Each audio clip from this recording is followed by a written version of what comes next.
Almost 2,000 years ago, a group of people in feudal Japan found themselves pushed further and further away from the mainstream of society as they refused to give up their spiritual beliefs to the imposed conformity of the ruling class.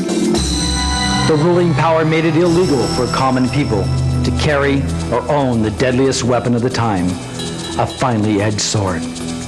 So these people had to learn to defend themselves in different ways, to walk the path of their own chosen desire, and to blend in so as not to attract attention.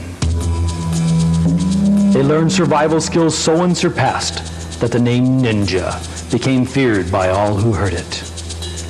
But the primary concern, then as now, was to live and to let live in peace and harmony so that all mankind can reach their own levels of heightened enlightenment. This black belt home study course is designed to set you on the path. Nenpo will give you the power to overcome life's obstacles by coming out on top. And the skills you will learn in this series will give you the flexibility to roll with life's everyday punches, the courage to climb above life's obstacles. Only your own discipline and perseverance can carry you through to the finish. Your goal of receiving a black belt and all that it stands for. And view life from a different perspective from that uncluttered height. And what the insights that you've gained will help you to slice through all the things that are holding you back from being all that you can be. You may find that instead of being caught up in fights that don't concern you, you can just hang out and observe. Unless, of course, you need to take action, and then who knows? You may be so dazzling they don't even know what hit them. We will study from the traditional schools of Kumagakureru, Kotoru, Tagakureru, Gyokushinru, Gikanru, Gyokuru, Tagagi-yoshinru, Shinden Fururu, Kuki Shinden Rus of Grandmaster Masaaki Hatatsumi of the Budzinkan system. I am proud to present this black belt home study course. In this last tape of the 10-tape series of the American Budzinkan Dojo's black belt home study course, you're now about to learn the last techniques of the SHODAN, or the level of first degree level black belt in our Ninjutsu system. At the level of SHODAN, you'll note that there are many things that you need to learn to do to be able to utilize each and every technique that you've learned so far to this point. It becomes a lot of fun once you've learned to master the basic techniques and aspects of rolling and falling and the kemi and balancing of your body, your mind, and your spirit. This request, we'll be looking at different things of how to utilize counters and reversals to the techniques that we've learned, how to use these techniques against not just one attacker, but maybe many attackers. You never know what life may have to offer. There's really no different in handling more attackers than just one attack, as you'll see.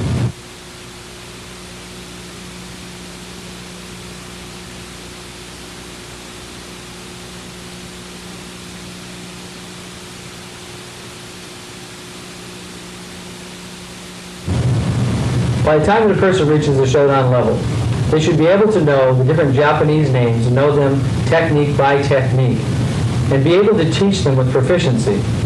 Because you're moving into a level of being able to be a teacher or a junior teacher in this art, that really depends on you as a person and your desire and ability to share this with other people. You'll be greater as a teacher level on a separate thing from that of the SHODAN. At the very end of this tape, we'll teach you how that you can become American Budzinkan Dojo black belt if you have studied this just as a home study course. But now that I want you to progress on and pay attention to the different aspects of how you can move your body. At the level of SHODAN, you need to be able to handle not just one attacker, maybe two, maybe three. But handling more than one attacker is just like handling more than one fist, punch, or kick. You only can deal with one piece at a time. But it does make your awareness have to be a little bit sharper, your sensitivity is a little bit greater, and also that you need to be inside your own body paying attention on the outside. It's a time for no thinking. It's a time just for being able to practice and do all the things that you have learned until this moment. Because that's what's going to save you. You do not have time to think about what movement that you're going to be doing. And any kind of real-life situation will probably all be over before you have any kind of thought about what you're going to do or what's going to happen. It needs to be totally natural with all of yourself, all of your body, utilizing everything that you know. So In a multiple attacker situation, sometimes the best thing about a fight is just not being there. If they're coming, I would first want to take maybe one person and move them into the other person. Grab a hold of the second person and move, taking them down. Once more, done slowly. So you can actually see them coming in. I may move one person into the other person, collapsing, taking them down on each other.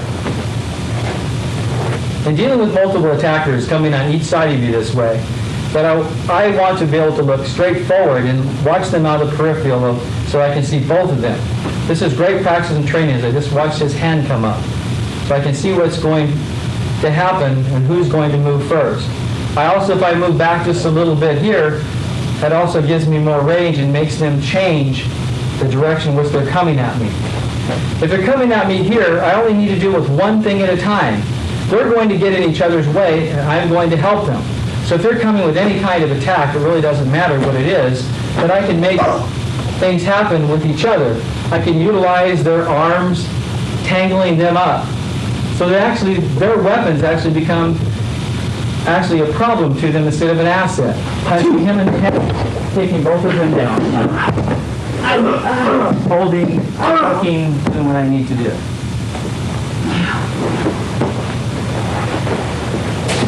If both of them are coming and attacking from the front on the same side, it's the same thing. They're both punching at the same time. I can catch both of these punches, taking them down on top of each other, finishing if necessary. I want to work on getting them in their own way. If they come here, I also can go floating down, taking control. This is if I don't want to hurt or injure them.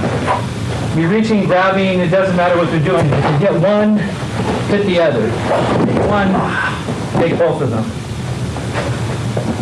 There's no real difference that if I just have one person attacking me and they're throwing one punch and then they're throwing another punch. Now if the other person is coming, then run that in. Get both of their bodies to work on both of them. It's no different if I'm having one person attack, here's one punch and they're punching again with another punch, dealing with each punch, than it is if I have two attackers come where one punches and then the other one's coming, they're punching. I'm just dealing with one at a time. And it's very easy putting their bodies together to take them down. I can kick and get both people at the same time. Maybe if I'm not aware that there's actually an attacker behind me that comes up and grabs, and these other people start punching and attacking, that I may need to move and turn so I can finish off all of them and then safely run and get away. If I may do this,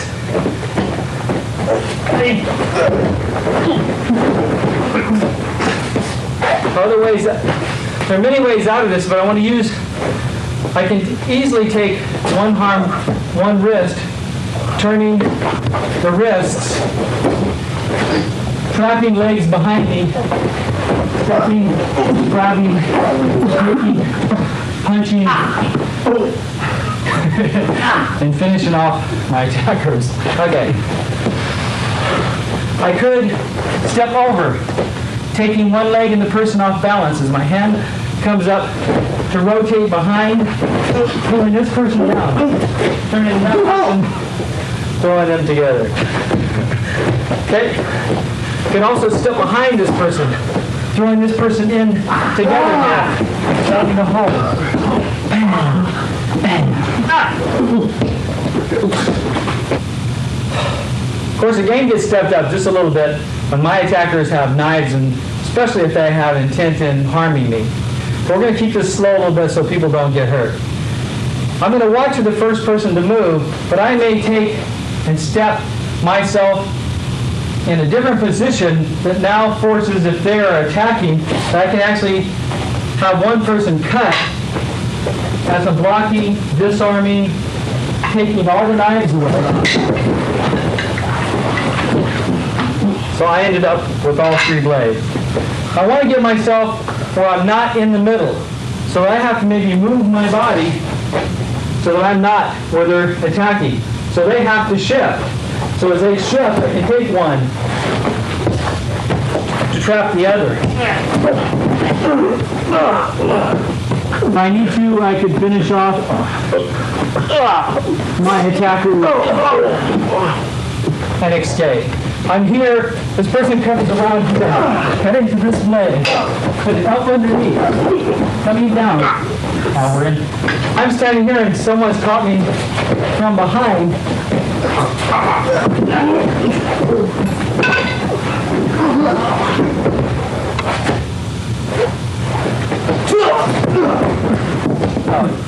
Okay, boom, nice come here.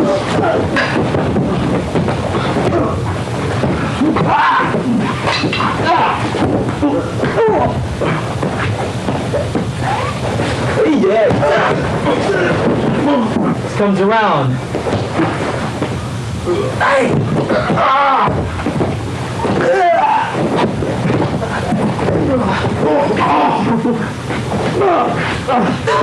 Okay, cut.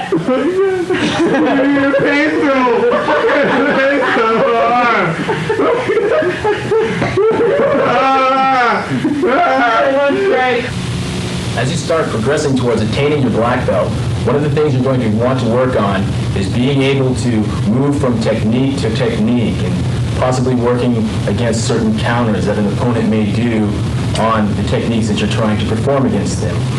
One of the things you may want to work on with an opponent is moving in and out of the different kihon, from one kihon to another. And this will progress to being able to counter the different types of counters that an opponent may be doing on you. So if I have a partner, let's just say my partner grabs me here, and I start to perform the Rikyaku. Possibly maybe he's pulling back and resisting my technique. I can turn this over and go into a Motegyaku. Things of this sort. Maybe I'm doing Ganseki Nage, and he's really on balance and tough and solid. He's reversing this around and going into Mushidori. Maybe he gets his balance back again and got to reverse into Urigyaku once again. Things like this, moving from the Motegyaku, coming around. Ganseki Nage. Ganseki Yoshi rather. Falling back. But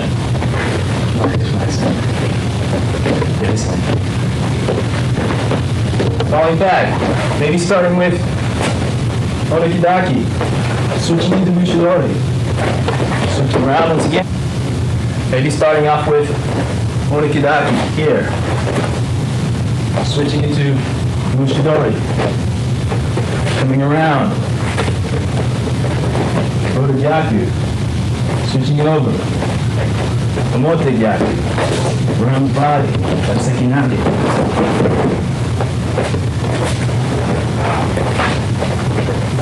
A double hand grab. Starting off with Mushidori. Maybe he's too solid, too strong. Switching over. Ganseki Toshi.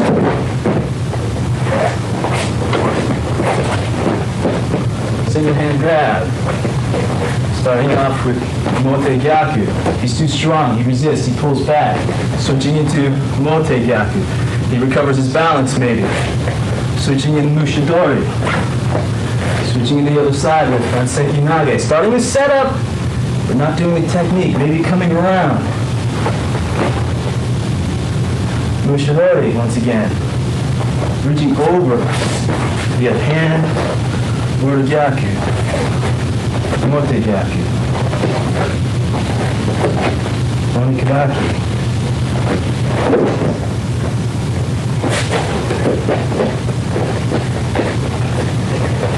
Working on a drill like this teaches you the different types of progressions that you can get from technique to technique. In higher levels, you want to actually have an opponent who's resisting or trying to counter your techniques. But at a basic level, just working, feeling out where you can go from which technique. Maybe adding some punches in there. Well, he He comes in to punch, blocking, mushidori, striking here as you come across with ganseki nage, switching into mushidori once again, punching again, switching a hand over, strike as you do rorigyaku. Maybe he comes in from a punch, striking here, switching around for ganseki nage, coming down. I guess I must like this, punching in here as you do mushidori. Rorigyaku.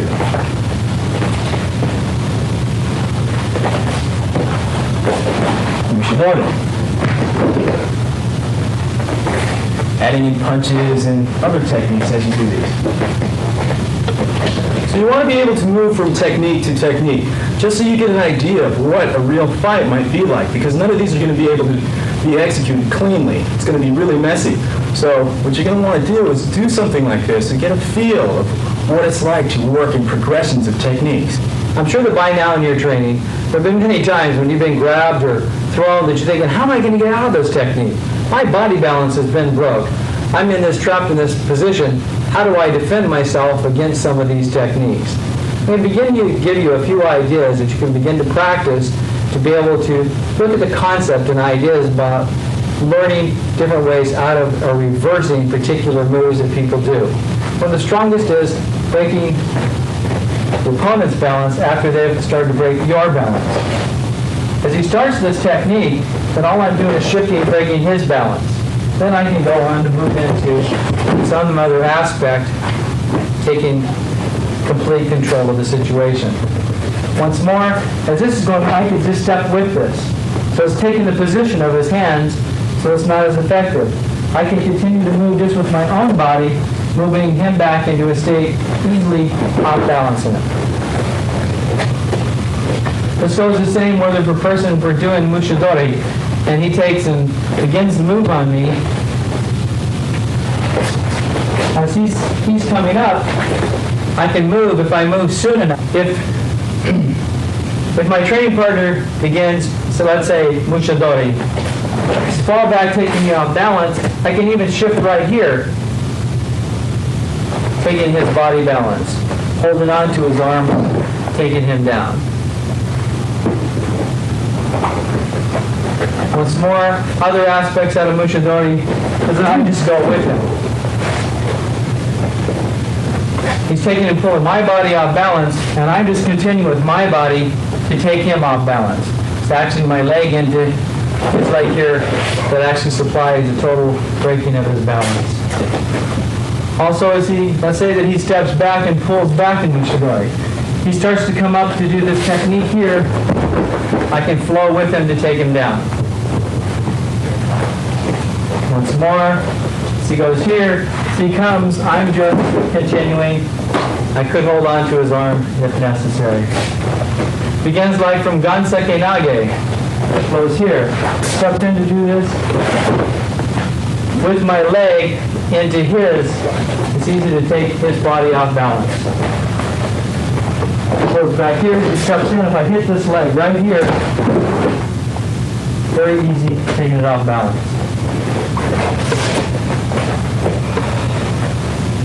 Another form of ganseki, as he slides here, I also can take his body by breaking it another way. From the rorigyaku technique, a couple ideas. As this comes back here, I just want to continue over my hand.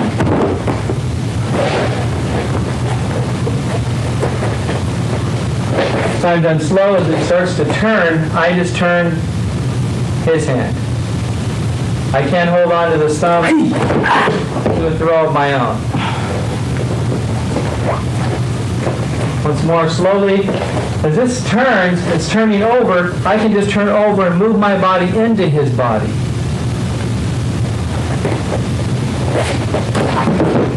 Continuing for a throw. Once more. Right away. This of course is kind of cool, but I can just punch right into his own face.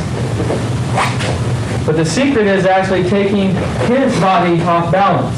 He started this, I'm just continuing it. I could roll over and do ones of my own. Once more on Urugyaku. As this comes here, I can rotate my thumb in his chest. Here. Then I can just reach over and do one of my own. It's me. This attack starts to happen, and also just pull down, breaking the body balance. The point here is that you want to work on concepts of two things. One, of first escaping. The other is of breaking the body balance and combinations thereof. A drill that I created to be able to practice these concepts and ideas is a little off-balance game. Do this first not by escaping, but by playing the balance game of when I first maybe hold on, he falls back, taking me off balance. It's my turn now to do something to take him off balance. It can be anything at all. As such as stepping here takes his balance, changes it. So it's his turn to take and off balance me, which maybe I would use my knee to off balance him. As he goes to counter this balance, here I may go to counter this balance here. So in doing this very, very slowly, this is a feeling thing. This is capturing the feelings between the two people. So that maybe first I'm going to push out here. He's going to turn as if he's going to throw me. I can take and just move my knee in to shift his body down. It's his turn now to figure out some way to kind of take me off balance. He's going to shift back to take my leg off balance. And doing that though, I'll reach across the back of his knee and pull, taking him down and off balance. I'm doing this again very slowly. I'm going to slide my leg in here, maybe taking him off balance. He pulls me down off balance, having his knee inside here. I can take and just shift my knee straight, pulling his thing, his gi back. Makes it difficult for him. Falls down, taking me down. But my off balance is going to create some kind of ending piece.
As you can see, this is done in a freestyle, free-form motion, learning to play and to work with your partner.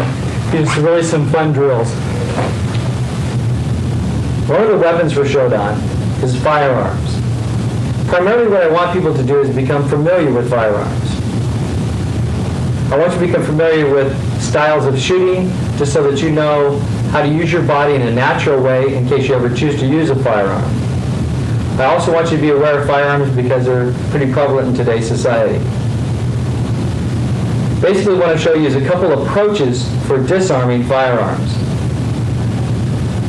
I do not suggest that just because you've trained a little while in any kind of martial art that you should feel confident enough to be able to try to take a gun away. This is to give you a few ideas to be able, if you're caught in that situation, you choose to try to take a gun away, that you know some approaches in doing so. This is not a recommendation to try to think to take away a gun from that somebody has on you.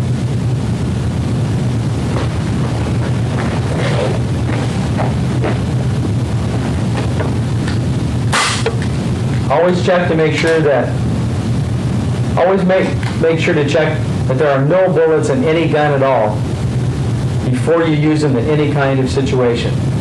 Currently right now we're using a BB and a pellet gun, just making sure that there's nothing in the chambers even after I have checked this weapon thoroughly. A couple of approaches. If a person has a gun in front of you, it will all really depend on their intent. If you notice that the line of fire is straight into me, even if it's into my body, that if I have to move, it's the same center line. That I don't want to move this way because it keeps this half of my body in the line of fire the whole time. But if I take and I turn this to the side, then I'm moving the mass out of my body out of the way. So if I even get hit, it'll be a clip instead of going through parts of my body by just moving to the side this way. So the first move that I would want to do is move all of myself. Some people have a habit of leaving this other arm out, which they're going to get shot right through the arm. If you're going to move on this, that you need to move the weapon away. It will really be determined, your disarms, on whether this weapon has a recoil type action, such as 9mm and some 45s. Because if you grab a hold of this, this is going to slide and cock back and rip your hand off, and the person's going to shift their body and end up shooting you.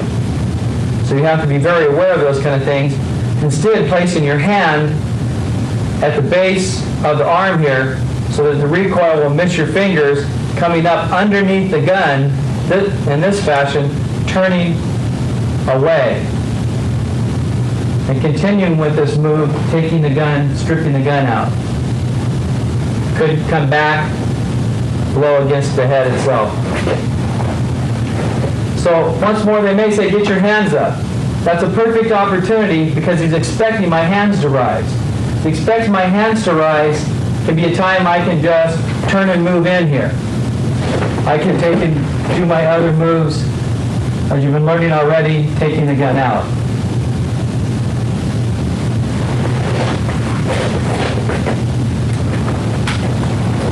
The gun in the back is the same similar situation.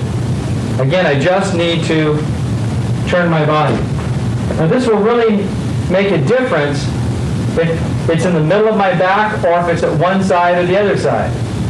If it's on the side of my body, I would have to turn the opposite way because I wouldn't want to turn this way because I'm turning the whole mass of my body to where this projectile is going to go through it. So if we move it to this side to show you that I want to wait maybe till I feel this little push. The person says push, I want to go with the push. I can turn back around, taking down on this arm, and then finish off my attacker. Once more, I would just turn.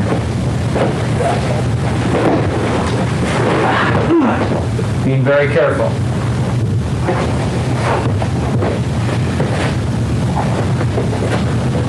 Once more, as I feel this push,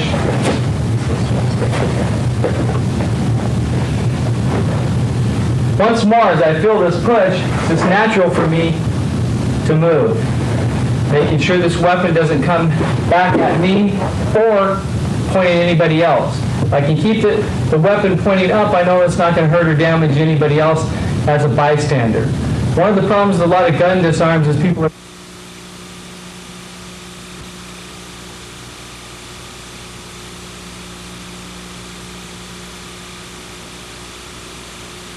that if I'm going to be using this weapon, I use it the same way as I would take and I would reach out and point, or reach out and do a ski. It's the same thing that I would do with a gun.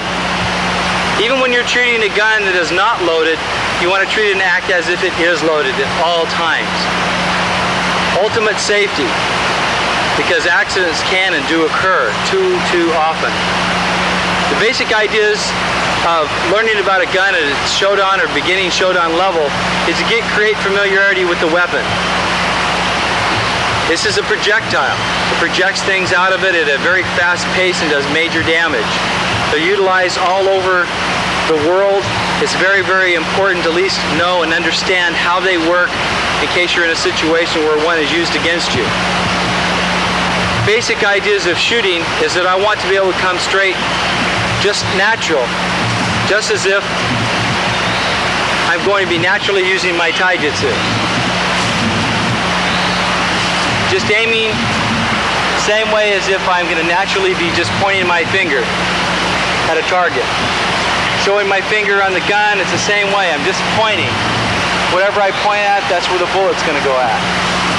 You can learn to be very, very, very accurate in just at a natural shooting, natural position. Shooting at all different levels, different targets, naturally moving, naturally shooting. So if you're here, very easy, same as an ichimonji.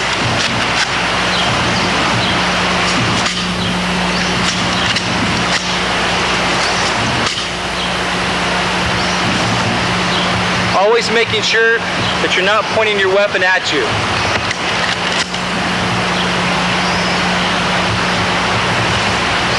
Same as if you're in an upper position, learning to be able to shoot naturally from any posture. You're here, naturally being able to move. No matter what your position,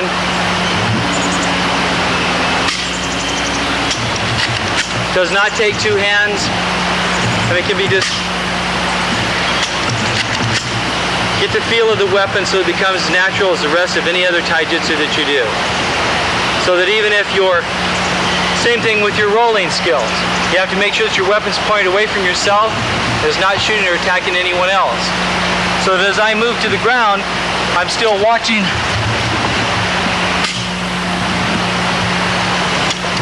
my opponent at all times, no matter where my roll, no matter what my positioning needs to be. Natural.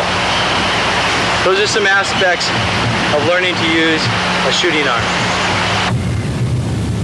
Besides being very efficient on all the things that you have learned until this time, knowing all of the different techniques by name in Japanese, and be able to teach them effectively to obtain your SHODAN. One of the most important things in the test that I also grade for is your ability to handle a knife-wielding attacker. Doesn't mean that you have to be 100% prominent to where you never ever get cut. But I do want you to see you take away a knife and at least once or twice from somebody that's pretty proficient at coming at you with a blade. And usually that happens to be, well, you may be able to guess, especially when you get by some of the other instructors. But this is fun. I'd like to show you a few ways of looking at ways of taking away blades. Notice as a knife comes at me, that basically is coming right into my midsection. But there's actually, it would like split me in half in a sense. I really only have to move half of me, not all of me. Some people's tendency is that they have to move all their body, which allows the other person to slash across. So on a knife attack, as this knife comes in, notice it's coming right into my center. Primarily, usually when most people make cuts, it's into the center themselves. I really only need to move half of me instead of all of me. What I mean by that, here comes the attack is coming in. I only have to move one half. I either have to move this half or I have to move this half out of the way. The tendency for most people is to move all of themselves, which allows this other person to cut back through the body. One of the things in moving my body into this position, it puts myself between the weapon and my attacker, which allows me many different aspects Those are being able to disarm the blade, being able to attack the person that's attacking me, to effectively take them to the ground and still have the weapon itself without getting cut. The beginning drill to practice first is just having your hands up and just turning. Having the person practice coming straight to the middle. And yes, they may get pretty close. That's okay. This is just a beginning concept, a beginning idea. I can learn to put my hand right on top of their hand. A couple of the very first things that you want to look at, if at all possible, when an attacker is coming with a knife, is to find out how long the blade is. This is going to tell you some of the lengths of his ability to reach. Even though you're going to want to move inside that, it's a good idea to look and notice how long the blade is. You also want to notice if it has one edge or it has two edges. Some blades have a double edge, the edge on the bottom and an edge on the top. This will make a difference in your disarming. You also want to notice if the blade is down or if the blade has been turned up. There are many, many types of disarms. It is possible to grab a hold of this blade and take it and twist it out. A blade primarily cuts with a back and forth motion versus a straight, flat motion. This is a very, very dangerous way to disarm. That may be your only option in the middle of a fight. I'm not suggesting that you take it, but I just want you to be aware of it. In case you find your hand on a blade, do not move it. If their flow moves, you need to go with it, and you will not get cut, even if it's a razor-sharp blade. This is very, very difficult, but it still may save your life. I tell you about this because this is a tendency for a lot of beginners to do. If it only has a single edge, it's very easy taking the blade out. By having your hand on top, you can't put your fingers right on the edge of the blade, so that you're not on the blade itself, but on the edge of the blade so it can twist out of the hand. You can also, by rotating the person's hand over, you can cause pressure on the wrist as a double action. One goes down and the other goes up. Turning over, releasing. This hand can come in here against the flat of the blade, even if it's a double edge, against the flat of the blade, and push until it comes out into the hand. Once more, it's just here, the flat of the blade. If necessary, you could cut, or you could use the back of the blade for grappling techniques. Also, you could take and get just the finger itself peeling back, using the side of the blade itself on the finger to take control of your opponent. Coming down also takes the blade out very, very safely. Shown from actual attacks, that is, this comes placing one hand on top. The other hand can come right underneath, turning, twisting, taking the blade out. Once more, this comes coming on top, moving my body out of the way. I can come underneath, taking this, taking the blade back out. Move back into other moves to take this person down without doing any cuts or damage to the other person. Of course, you can do things that you've learned for a long time, such as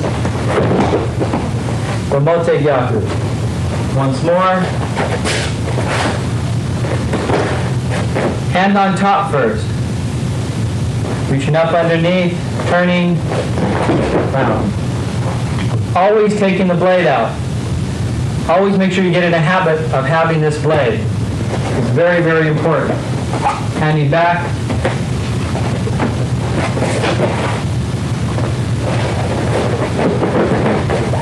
Taking the wrist down to take the blade out.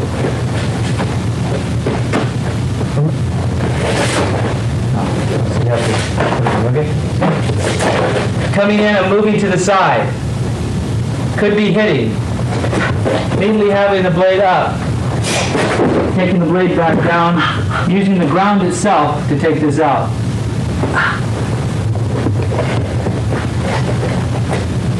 Once more, with my body, going back coming down, close up of hand release. Okay. The attack comes into my body. I'm moving out of the way. I'm having my hand in this position so as this attack comes, if he wants to change, I'm sliding along his arm. I can effect here, taking up, coming down through this, straight down to the ground. See, in the close-up, I use the weight of my body on his hand to make sure that I get a disarm.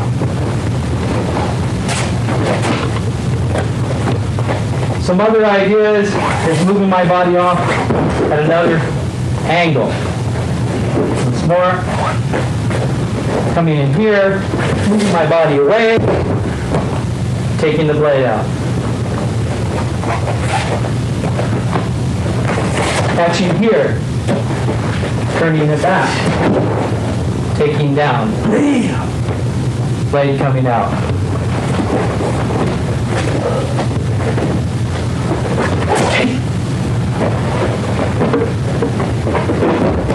Did I keep the energy in it? Sorry, sir. Okay.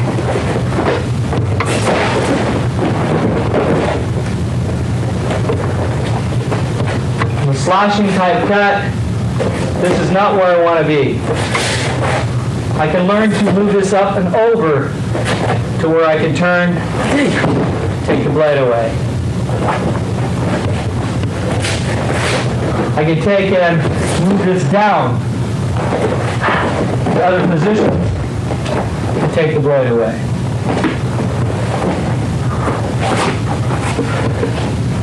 I can take it down as I take him down to take the blade away.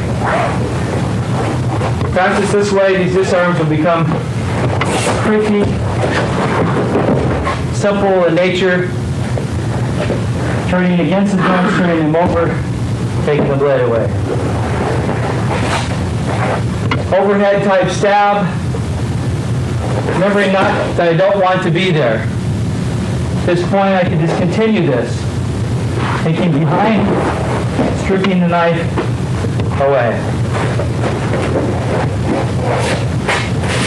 Once more, I can hook this around. I have the blade. It's easy to take the blade away.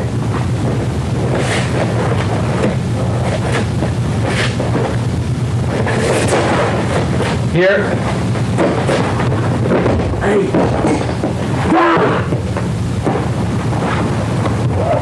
Taking the blade. Maybe a cut from across, slashing across my body this way. We just did that. Slash the other way. Yeah. Slash this way across my body. Again, it's moving here. Oh, missed that one. Sweaty.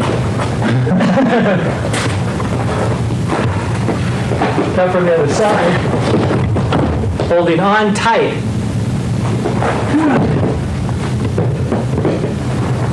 Takes the blade away. Once more. This is coming. Stepping in here. Could be hitting. I'm keeping my arm in tight. Sliding here. Locking my arm to the side of my body very tight. Actually disarmed at the handle. Once more. Catching here, right at the handle.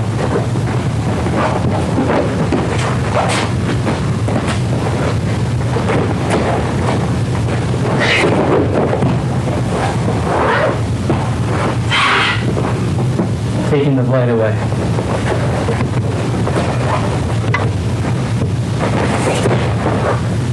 Woo! Always moving, always flowing.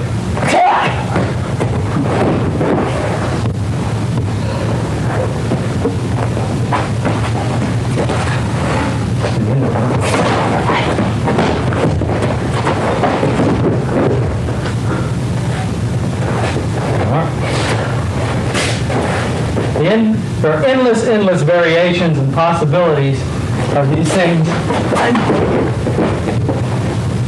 These give you some ideas and some concepts of disarming knife attacks. Good luck.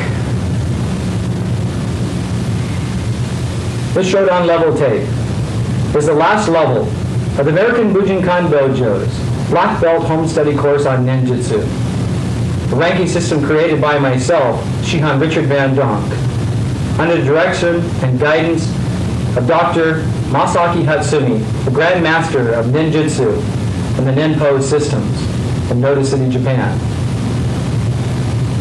It's up to you to live your life to the fullest, to grasp every moment, because your life can be empowering. You can have ultimate self-confidence, feel the self-respect inside, have your esteem be high, and let your life be one of purpose, one that creates and manifests a life that's truly worth living, because it is up to you. You've been given some tools to begin to learn to empower your life. Begin by enhancing these things and reading books, listening to audio cassette tapes, going to classes and seminars that help you to empower your life in every kind of form. This is the only life that you've got right now. So shouldn't you live it in a way that brings you love and joy and harmony and peace and lots of fun? I think so. I really think that that's a rewarding life is the only one that's worth living. The Ninpo aspects of this art are actually the most important. We learn to have flexibility and be in who and what we are by learning to have flexibility in the way that we handle an attack or any kind of adversity in our life. I highly encourage you to reach for the stars and pull them in and to create the dreams that you've always desired. And hopefully that your black belt is one of those dreams. Study this course well, and I hope that someday that we're able to meet face to face so that we can give you a test that you pass so we can proudly put that black belt on you and to become a member of the Black Belt Club of the American Budzinkan Dojo, Ninjutsu.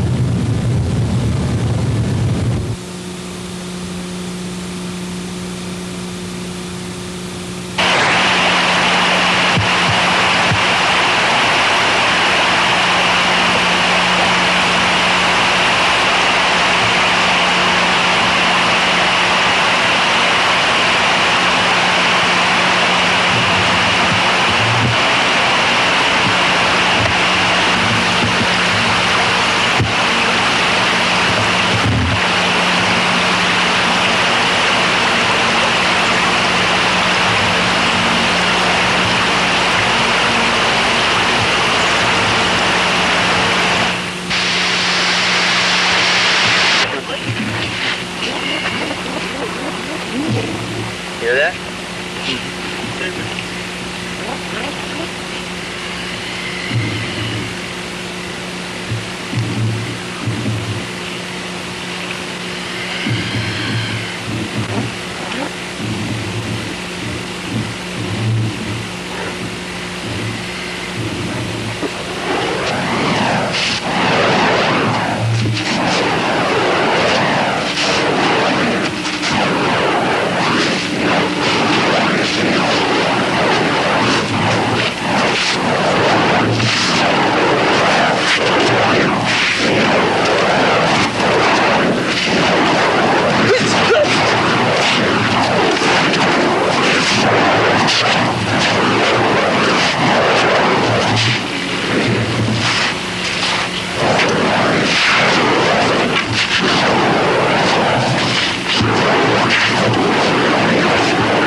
Try?